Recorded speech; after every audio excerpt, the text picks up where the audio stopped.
bienvenue sur la propriété familiale du groupement forestier Mouram. C'est un domaine de production forestière raisonnée, de pins maritimes par essentiel, où se trouvent des zones lagunaires et des zones feuillues, grosse majorité. À l'origine, ce site est une prairie agricole qui est entourée de fossés qui se déversaient dans le Geloux. Donc une réflexion s'est engagée quant au devenir de cette parcelle-là. Un terrain très humide qui pose problème pour un boisement viable, sauf de gros travaux d'assainissement. La vision du groupement forestier est de considérer qu'il y a des zones pour la production forestière, il y a des zones pour les feuillus et des zones pour les lagunes. Et tout ça fonctionnant comme une unité en toute symbiose.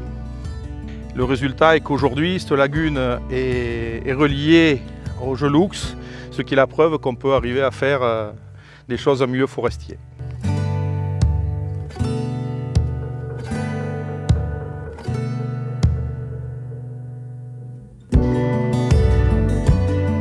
Le projet Zone humide répond à l'appel à projet sur l'entente de l'eau.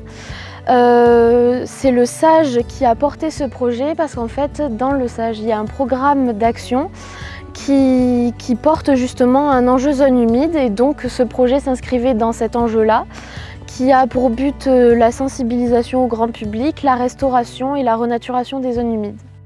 Alors les différents financeurs de ce projet sont l'Agence de l'eau et la région Nouvelle-Aquitaine.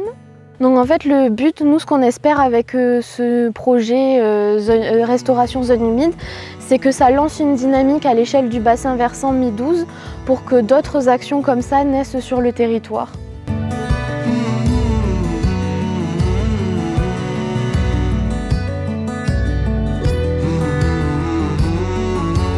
On a travaillé ici de plusieurs façons. On a un ancien bras du Geloux qu'on a reconnecté en période de hautes eaux qui vient alimenter la zone.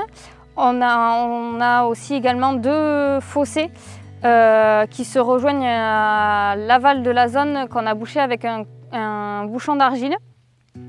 Et on a également travaillé pour avoir une diversité des milieux sur plusieurs gradients hydriques. Donc on commence à 0 et on descend jusqu'à 1,20 m. Donc on fait 0, 0,20, 0,40, 0,80 et 1,20 m au plus profond. On a également gardé des îlots d'aulnes pour favoriser la présence de batraciens et de mammifères.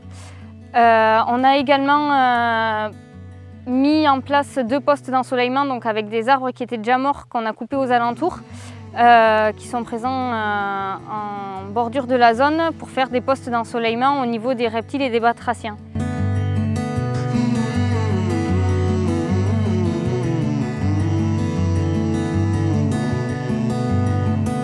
Donc dans le cadre de ces compétences de gestion des milieux aquatiques, le syndicat de rivière Adour Mi-12 est engagé sur des exemples de création en fait, de zones humides, de restauration de zones humides qui interviendront après notamment dans le cadre par exemple de la temporisation de crues en jouant le rôle de réservoir.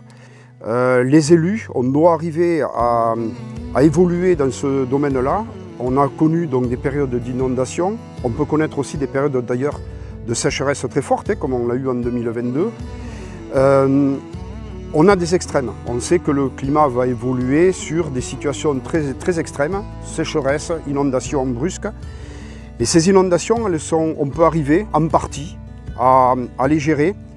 Et c'est là qu'intervient la notion de solidarité amont-aval. C'est-à-dire qu'en fait, l'amont peut jouer un rôle sur la prévention contre les inondations en constituant ce genre de réserve d'eau. Et on va recréer ainsi aussi des zones qui vont du coup, outre le fait de jouer le rôle de réservoir, vont permettre de reconstituer des zones de biodiversité intéressantes, voire que nous avons perdues. On a mis en place un partenariat avec le département sur le suivi de cette zone-là. Donc pour le moment, on a réalisé un suivi des odonates. Donc on a 12 espèces d'odonates présentes.